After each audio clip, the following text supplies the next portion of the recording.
నిఘా TV news కు స్వాగతం. ముందుగా హెడ్లైన్స్. నేడు జమ్మూ కాశ్మీర్ కు ప్రధాని మోదీ.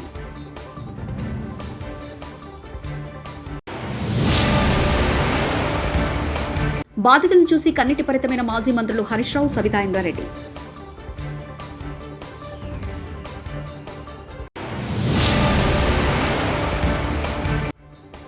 ప్రపంచ పర్యాటక దినోత్సవంలో పాల్గొన్న ముఖ్యమంత్రి నారా చంద్రబాబు నాయుడు.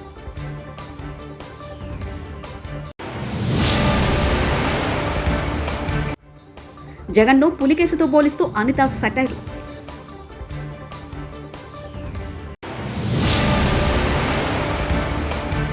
ఉదయం నుంచి రాష్ట్ర వ్యాప్తంగా ఆలయంలో పూజలు చేస్తున్న వైఎస్ఆర్సీపీ నేతలు.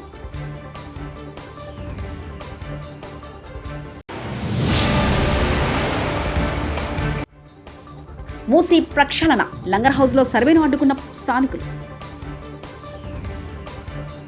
జమ్మూ కాశ్మీర్ అసెంబ్లీకి 3వ విడత ఎన్నికల పోలింగ్ మరికొద్ది రోజుల్లో జరగనుంది. ఈ నేపథ్యంలో శనివారం జమ్మూలో ప్రధాని నరేంద్ర మోదీ ఎన్నికల ప్రచారంలో పాల్గొనున్నారు. అందులో భాగంగా స్థానిక ఎంఏ స్టేడియంలో నిర్వహించిన బీజేపీ సంకల్ప మహార్యాలీలో ప్రధాని మోదీ ప్రసంగించనున్నారు. అక్టోబర్ 1వ తేదీన జమ్మూ డివిజన్లోని జంబూ, శాంబాకత్వా, ఉధంపూర్ జిల్లాలోని మొత్తం 24 అసెంబ్లీ స్థానాలకు ఎన్నికల పోలింగ్ జరగనుంది. मन प्रसन्न हो जाता है, एक नई प्रेरणा से भर जाता है. इस धरती ने महाराजा हरि सिंह, मेहरचंद महाजन और पंडित प्रेमनाथ डोगरा जैसे महान महान लोग देश को दिए हैं. इस धरती ने देश की रक्षा के लिए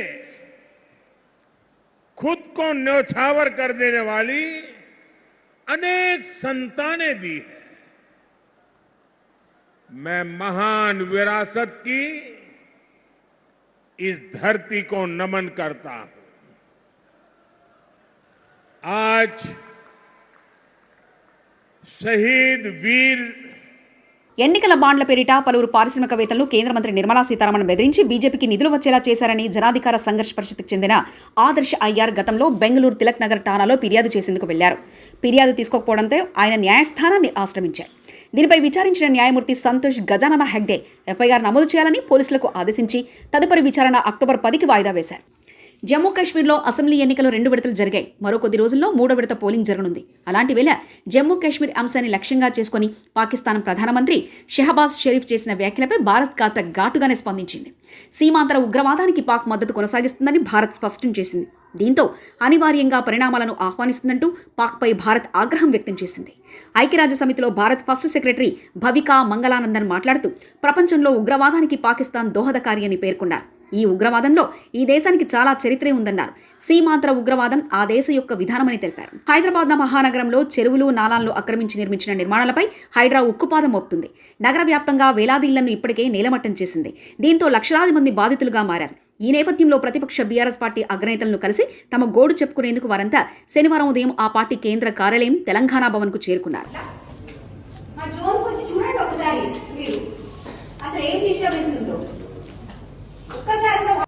రాహుల్ గాంధీ గారిని కూడా నేను అడుగుతా ఉన్నా. బుల్డోజర్ రాజ్ అని చెప్పి ఆడపోయి ప్రచారం చేస్తున్నాడు. హర్యానాలో ఎన్నికలు జరిగేటువంటి చోట్ల బుల్డోజర్ రాజ్ నహీ చలేగా అంటుండు. फिर क्या हो रहा तेलंगाना में आज बुलडोजर का राज चल रहा. ये राहुल गांधी जी ने क्या करना है? तुम जाके उधर नॉर्थ इंडिया में भाषण दे रहे कि बुलडोजर राज नहीं चलेगा, लेकिन आज तेलंगाना में तुम्हारा सीएम रेवंत रेड्डी बुलडोजर राज चला रहा. पहले इनको रोको. वहां भाषण देने से पहले तुम्हारा सरकार में, तो आपकी कांग्रेस सरकार में, जहां पर आज गरीब लोगों का मकाना गिरा रहे, यहाँ आके बुलडोजर को रोको. तुम यहाँ रोकने के बाद वहां बात करना, नहीं तो कोई आपको आपका बात को कोई मानने वाले नहीं रहते. ఇలా ఆయన ఆలోచించాలి కదా.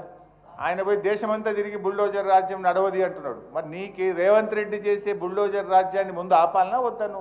నువ్వు ఆపకుండా మహారాష్ట్రలో, హర్యానాలో, జార్ఖండ్లో పోయి నువ్వు ఉపన్యాసాలు ఇస్తే ప్రజలు నిన్ను ఎట్లా నమ్మాలి? ఏ విధంగా నమ్ముతారు? నువ్వు ఆపు ముందు. తెలంగాణలో బుల్డోజర్ రాజుని ఆపు. ఈ అన్యాయాన్ని ఆపు. ఈ పేదల కష్టాలని ఆపాలని చెప్పి నేను రాహుల్ గాంధీ గారిని కూడా ఈరోజు ఇక్కడ నుంచి డిమాండ్ చేయడం జరుగుతూ ఉంది. మెయిన్ స్ట్రీట్ మీడియాకు దండం పెట్టి చెప్తున్నాను, దయచేసి మాకు సపోర్ట్ చేయండి. జర్నలిజం చచ్చిపోయిందా? అక్రమ కట్టడాలన్నీ పదే పదే ఎందుకు చెప్తున్నారు? అమ్ముడు పోయారా? మీకు రేటింగ్స్ కోసం తప్పుడు ప్రచారం చేయకండి, నిజం నిర్భయంగా చెప్పండి అంటూ హైదరాబాదితులు వాపోతున్నారు. నిరూపిద్దామని ఇదంతా ఎవరికి నిరూపిద్దామని? దయచేసి మీకు దండం పెడుతున్నా, సపోర్ట్ చేయండి. ఇక్కడ ఉన్న వాళ్ళందరూ నిద్ర ఉండడం లేదు, ఓకేనా? మీరు దయచేసి ఇది అక్రమ కట్టడాలని చెప్పి మీకు టీపీ ఏదో రేటింగ్స్ వస్తుంది, దానికోసం కాదు. నిజాన్ని నిర్భయంగా చెప్పకపోతే జర్నలిస్ట్ అనే వాళ్ళు ఇంకెందుకు సార్? ఇంకెందుకు జర్నలిస్ట్ అనేది? జర్నలిజం చచ్చిపోయిందా?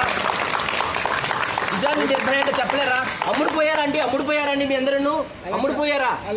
అర్ధరాత్రి ఫోన్ చేసినా మీకు మేము ఉంటాం, బుల్డోజర్ వచ్చిందంటే ఆ బుల్డోజర్ కన్నా మేము ముందుంటామంటూ సబితా ఇంద్రారెడ్డి వ్యాఖ్యానించారు. రావు గారు ఉంటారు, కేటీఆర్ గారు ఉంటారు, అందరం ఉంటాం. కాబట్టి మీరందరూ కూడా ధైర్యంగా ఉండండి. హరీష్ రావు గారు చెప్పినట్టు టెన్షన్ పడకండి, తొందరపడకండి. ఆరోగ్యాలు ఇది కాకుండా ఖచ్చితంగా లీగల్గా ఫైట్ చేస్తాం, ఫిజికల్ కూడా అక్కడ వచ్చి మీకు నిలిచిన ప్రయత్నం చేస్తాం. బుల్డోజర్ వచ్చింది, ఏదైనా వచ్చిందంటే ఆ బుల్డోజర్ కన్నా ముందు మేమే ముందు వచ్చి నిల్చుంటాం, టెన్షన్ పడకండి అని కూడా మీకు అందరికీ మరొకసారి తెలియజేసుకుంటూ, మూసి ప్రక్షాళనలో భాగంగా రెవెన్యూ అధికారులు శనివారం లంగర్ హౌస్లో సర్వే చేపట్టారు. ఎలాంటి అవాంఛనీయ సంఘటనలు జరగకుండా పోలీసులు భారీ బందోబస్తు ఏర్పాటు చేశారు. లంగర్ హౌస్ పోలీస్ స్టేషన్ పరిధిలోని డిఫెన్స్ కాలనీ, ఆశ్రమ్ నగర్ బస్తీలో సర్వేకు వచ్చిన అధికారులకు స్థానికులు అడ్డుకున్నారు. 25 ఏళ్లుగా బస్తీలో నివసిస్తున్నామని, ఇప్పుడు ఇల్లు కూల్చేస్తామంటే ఎలా అంటూ నిర్వాసితులు ఆవేదన వ్యక్తం చేశారు. అధికారులు వారికి నచ్చజెప్పే ప్రయత్నం చేశారు. అయినప్పటికీ కూడా స్థానికులు వినకపోవడంతో అధికారులు అక్కడి నుంచి వెనుదిరిగారు.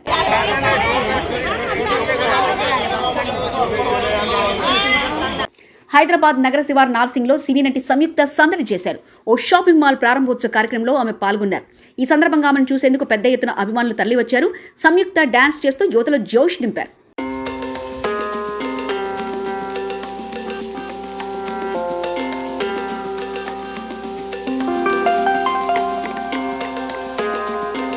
విజయవాడ తుమ్మలపల్లి కళాక్షేత్రంలో నిర్వహించిన ప్రపంచ పర్యాటక దినోత్సవంలో పాల్గొన్నారు ముఖ్యమంత్రి నారా చంద్రబాబు నాయుడు, మంత్రి కందుల దుర్గేష్.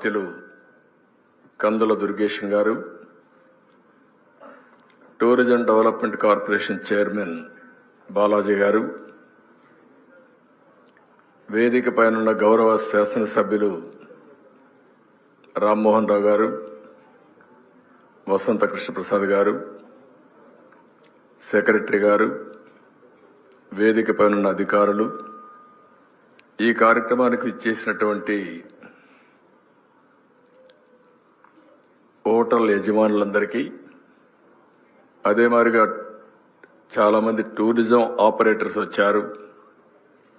అదే కాకుండా ఛాంబర్ ఆఫ్ కామర్స్ వచ్చారు. చాలామంది టూరిజానికి సంబంధించినటువంటి కార్యక్రమాల్లో భాగస్వాములైన మిమ్మల్ని అందరినీ పేరు పేరున మరొక్కసారి మనస్ఫూర్తిగా అభినందిస్తూ స్వాగతం పలుకుతూ, ఈరోజు మిమ్మల్ని చూస్తే ఒక నమ్మకం వస్తూ ఉంది, మళ్లీ రాష్ట్రంలో టూరిజాన్ని బతికిస్తామని. దీనికి మనస్ఫూర్తిగా ఆనందంగా ఉంది. ఇలాంటి కార్యక్రమాలు ఈ రాష్ట్రంలో పెట్టుకొని చాలా రోజులు అయిపోయింది. ఇంట్లో నుంచి బయట వచ్చే పరిస్థితి కూడా లేదు. 100 రోజుల నుంచి ఎక్కడ పోయినా మీరు ముఖంలో ఆనందం చూస్తే చాలా సంతోషంగా ఉంది. మళ్లీ ఈ రాష్ట్రంలో ఒక ఆశ, అదే మాదిరిగా అభివృద్ధి జరుగుతుందనే ఒక ఆకాంక్ష మీలో ఉంది. దానికి మనస్ఫూర్తిగా ఈ ప్రభుత్వం మీకు చేయగలిగిందనే తృప్తి మాకుందని చెప్పి కూడా నేను మీకు తెలియజేస్తున్నా. మొట్టమొదటిసారిగా ప్రపంచం మొత్తం పర్యాటక దినోత్సవాన్ని జరుపుకుంటున్నాం. ఈ సందర్భంగా మీ అందరికీ శుభాకాంక్షలు. ఇంకొక పక్కన ఈసారి చాలా రిలవెంట్ సబ్జెక్ట్ కూడా, టూరిజం పీస్, శాంతిని ఇవ్వగలుగుతుంది. రాబోయే రోజుల్లో కూడా మనం ఒక విషయం గుర్తుపెట్టుకోవాల్సిన అవసరం ఉంది. టూరిజం అనేది ఒక ప్రాంతానికో లేకుంటే ఒక గ్రామానికో పోయి వచ్చే కార్యక్రమం కాదు. ఇంకొక పక్కన కొన్ని ప్రాంతాలు చూడడమే కాదు, అది ఒక గొప్ప అనుభవం, ఒక అన్వేషణ, ఉత్తేజం, దైనందిక కార్యక్రమాలు. తిరుమల పర్యటనపై పులివెందుల ఎమ్మెల్యే తీసుకున్న నిర్ణయాలకు పులకేశి నెంబర్ ఎంత ఇవ్వాలో కూడా అర్థం కావట్లేదంటూ హోంమంత్రి వంగలపూడి అనిత ఎద్దేవా చేశారు. శనివారం మీడియాతో మాట్లాడుతూ తిరుమల పర్యటన రద్దు చేసుకున్న జగన్ చెప్పినవన్నీ కుంటుసాకులే అంటూ వ్యాఖ్యలు చేశారు. డిక్లరేషన్ ఇచ్చి తిరుమలకు వెళ్తే తన తల్లికి చెల్లికి పట్టిన గతే తనకు పడుతుందని భయపడి పర్యటన రద్దు చేసుకున్నారన్నారు. డిక్లరేషన్ ఇవ్వడం ఇష్టం లేక డైవర్షన్ రాజకీయాలు చేసింది జగనే అంటూ మండిపడ్డారు. లడ్డు టేస్ట్ గురించి మాట్లాడిన జగన్ ఏ రోజు తిరుమల లడ్డు రుచి చూశారో చెప్పాలని డిమాండ్ చేశారు. ఎందుకు మేము ఆ నోటీసులు కూడా ఇవ్వాల్సి వచ్చింది అంటే కేవలం అక్కడ బ్రహ్మోత్సవాలు జరుగుతున్నాయి, ఈ కల్తీ నెయ్యి మీద సిట్ కూడా ఏర్పాటు చేయడం అయింది. ఒక పక్క నుంచి జగన్మోహన్ రెడ్డి మీద ఉన్న కోపంతో కొన్ని మంది ధార్మిక సంఘాలు కూడా కొన్ని సోషల్ మీడియాలో కొంతమంది మెసేజ్లు ఫార్వర్డ్ చేసుకున్నారు. At the same time YSRCP నాయకులు కూడా భారీగా జన సమీకరణ చేయడానికి వాళ్ళు సోషల్ మీడియాలో మెసేజ్లు ఫార్వర్డ్ చేసుకున్నారు. ఈ నేపథ్యంలో ప్రజలకు ఇబ్బంది కలగకుండా, యాత్రికులకు ఇబ్బంది కలగకుండా, విఐపీఎస్ కి ఇబ్బంది కలగకుండా ఉండటానికి రెగ్యులర్ గా శాంతి భద్రతలు విఘాతం కలిగిస్తాయనుకునేటప్పుడు పోలీస్ డిపార్ట్మెంట్ వాళ్ళు ఇచ్చే నోటీస్ అది. ఆ నోటీస్ కూడా జగన్మోహన్ రెడ్డికి ఇవ్వలేదే. జగన్మోహన్ రెడ్డిని రావద్దు అని ఎవరు చెప్పలేదే. మీరు రాకండి అని మేము ఎవరు చెప్పలేదే. వస్తే మిమ్మల్ని అరెస్ట్ చేస్తామని చెప్పలేదే. ఏ రోజు చంద్రబాబు నాయుడు గారిని ఎయిర్పోర్ట్ లోనే ఆపేసినట్టుగా మేము ఎప్పుడు ఆపడానికి మేము ప్రయత్నం చేయలేదే. నిజంగా జగన్మోహన్ రెడ్డి గారిని ప్రజల్లో అలజడి రేపడం ఇష్టం లేక జగన్ తిరుమల పర్యటన రద్దు చేసుకున్నారని మాజీ మంత్రి రోజా తెలిపారు. డిక్లరేషన్ ఇవ్వడం ఇష్టం లేకే జగన్ తిరుమలకు రాలేదన్న కూటమి నేతల వ్యాఖ్యలను ఆమె ఖండించారు. కుల రాజకీయాలు చేసే టీడీపీ మత రాజకీయాలకు కూడా తెరదీస్తుందన్నారు. భగవంతుడితో పెట్టుకున్న చంద్రబాబుకు ఆ శ్రీవారి సమాధానం చెప్తారని రోజా విమర్శించారు. నిన్న జగన్ గారు తన తిరుమల పర్యటన మీద స్పష్టంగా ప్రెస్ మీట్ పెట్టడం జరిగింది. అయినా దాన్ని ఒప్పుకోకుండా చంద్రబాబు నాయుడు తప్పుల మీద తప్పులు చేస్తూ మళ్లీ మాట్లాడతాడు.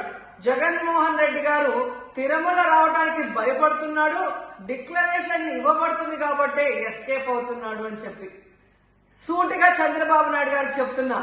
చంద్రబాబు నాయుడు జగన్ గారి దమ్ము ధైర్యం గురించి రాష్ట్ర ప్రజలందరికీ బాగా తెలుసు. నిన్న కూడా ఆయన భయపడేవాడైతే అంత స్పష్టంగా ప్రెస్ మీట్ పెట్టి ఏ విధంగా తన మతం మానవత్వం, తను ఏ విధంగా బైబిల్ చదువుతారు, బయటకు వచ్చినప్పుడు హిందువుల మనోభిప్రాయాల్ని గౌరవించి గుళ్లకు వచ్చి పూజలు చేస్తారు, అలాగే మసీదులకు వెళ్లి ఎలా పూజలు చేస్తారు, అలాగే సిక్కుల్ని గౌరవించి ఎలా వాళ్ళ పూజలు చేస్తారో చెప్పడం జరిగింది. ఈ రోజు మీకు క్లియర్ గా తెలుసుకోవాల్సిన విషయం, మీకు దేవుడు అంటే భయం భక్తి లేదు కాబట్టి ఏంటనేది మీకు అర్థం కాదు. కానీ ఒక భక్తుడికి దేవుడి దగ్గరికి వెళ్ళాలి అన్నప్పుడు ప్రశాంతమైన వాతావరణంలో వెళ్ళాలనుకుంటాడు, ప్రశాంతంగా భగవంతుడిని పూజించాలని అనుకుంటాడు. కానీ ఈ రోజు మీరు జగన్మోహన్ రెడ్డి గారు తిరుమలకు వస్తారని అనౌన్స్ చేసిన దగ్గర నుంచి బీజేపీలో కొందరు, జనసేన, తెలుగుదేశం పార్టీ ఎలా అలజడి సృష్టిస్తున్నారో అందరూ కూడా గమనిస్తున్నారు. ఏ విధంగా అలిపిరి దగ్గర మేము అటాక్ చేస్తాం, అడ్డుకుంటామని చెప్పటం, అలాగే వైఎస్ఆర్ కాంగ్రెస్ పార్టీ నాయకులందరికీ, కార్యకర్తలందరికీ నోటీసులు ఇచ్చి జగన్మోహన్ రెడ్డి గారి పర్యటనకి పర్మిషన్ లేదు కాబట్టి ఎవరొచ్చినా అరెస్ట్ చేస్తామన్నట్టుగా భయభ్రాంతులకు మీరు ఎలా గురి చేశారు. అండ్ ఈరోజు శ్రీవారి లడ్డూ ప్రసాదాన్ని అపవిత్రం చేసిన చంద్రబాబు పాపానికి ప్రక్షాళన కోరుతూ వైఎస్ఆర్సీపీ నేతలు పూజలు. వైఎస్ఆర్సీపీ జిల్లా పొద్దుటూరులో బోలవరం వెంకటేశ్వర స్వామి ఆలయంలో పూజలు చేశారు. మాజీ ఎమ్మెల్యే రాచమల్లి శివప్రసాద్ రెడ్డి పాల్గొన్నారు. వైఎస్ఆర్సీపీ నాయకులు, కార్యకర్తలు ఈరోజు ఉదయం నుంచి రాష్ట్ర వ్యాప్తంగా ఆలయాల్లో పూజలు చేస్తున్నారు వైఎస్ఆర్సీపీ నేతలు.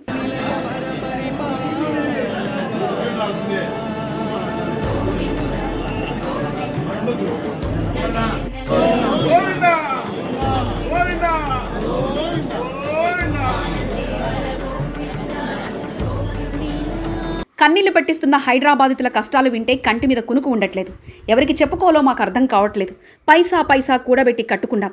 మా ఇళ్లు కూలిపోతే తట్టుకునే శక్తి మాకు లేదు. మా గుండె ఆగిపోతుంది. గొంతులోకి అన్నం దిగట్లేదు. టీవీ చూస్తే భయమవుతుంది. రాజకీయ నాయకులే మమ్మల్ని మోసం చేస్తే మా బాధ ఎవరికి చెప్పుకోవాలంటూ హైదరాబాదితులు వాపోతున్నారు.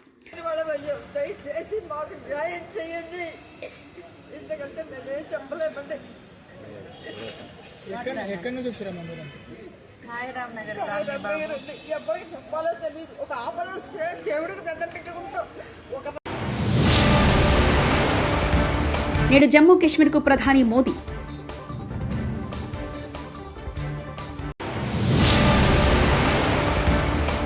బాధితులను చూసి కన్నీటి పరితమైన మాజీ మంత్రులు హరీష్ రావు, సవితా ఇంద్రారెడ్డి.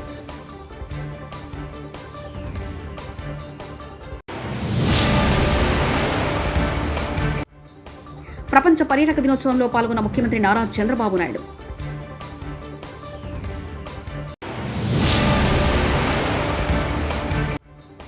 జగన్ను పులికేసుతో పోలిస్తూ అనిత సటైర్.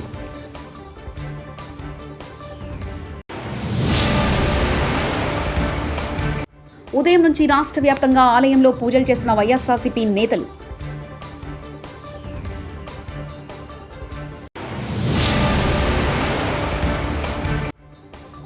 మూసీ ప్రక్షాళన, లంగర్ హౌస్లో సర్వేను అడ్డుకున్న స్థానికులు. ఇవి బులెటిన్ విశేషాలు. చూస్తూనే ఉండండి నిఘా టీవీ న్యూస్.